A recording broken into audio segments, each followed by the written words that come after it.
Hi everyone. Let me throw a disclaimer out here. I think I left my glasses at work, so I don't even know if this thing's recording. I don't see a thing. So I'm gonna go in faith, and I want to take a moment and talk. I want to take a moment to talk about personal growth because personal growth is key and it's essential. And if we're not growing, if we're not moving forward, then we're moving backwards because the universe moves forward. God spoke everything into existence and into motion, and it's moving forward. So you're either moving forward or moving backwards, but there is no standing still. And the thing about personal growth is that a lot of times, many times, it'll come as a consequence of something that is not generally your personal preference, like the treadmill.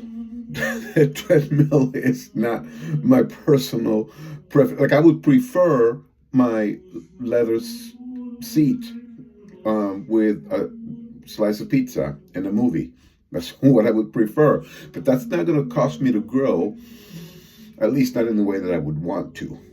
And so I do other things, and I really don't like the treadmill, generally speaking. Largely, one of the reasons is I don't like standing next to a woman who does not know what size to buy. It's like that does not fit. But you know what I'm saying. I'm not just talking about physical growth. But I'm talking about personal growth.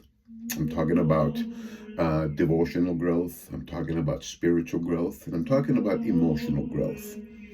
And growth is never going to happen if we continually choose the road with least resistance. So life is going to bring our way situations and circumstances in which we either resist them, avoid and walk away, or we lean into it and get through it and experience growth and come out on the other side an entirely different, evolved, transformed human being. Not the easiest road, but the best one. And I was thinking about the teachings of Jesus. I was thinking about the teachings of Yeshua and how initially his call to the disciples was not all that challenging. It wasn't that difficult. He basically said, "Come, follow me."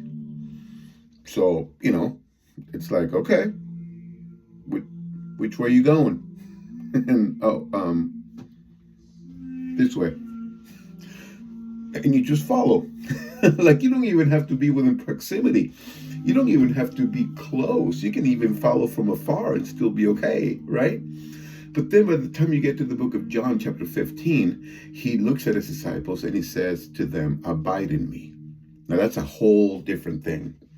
So, abiding requires attention. Abiding with somebody requires intentionality. Abiding with somebody requires unity, and it yields togetherness. And it's a much higher calling. So something happened in the life of the disciples where initially they were just called to follow, but then they were required to abide. And I guess I would just encourage you to abide with the people that you love the most. Learn to abide with the people that matter most to you. Learn to abide with the people that you claim that you love. And it'll be a much, much better connection. Not always the road with least resistance, but always the road that would lead to personal growth, and you will come out on the other side a much, much better person. So, radical love and kindness to every one of you.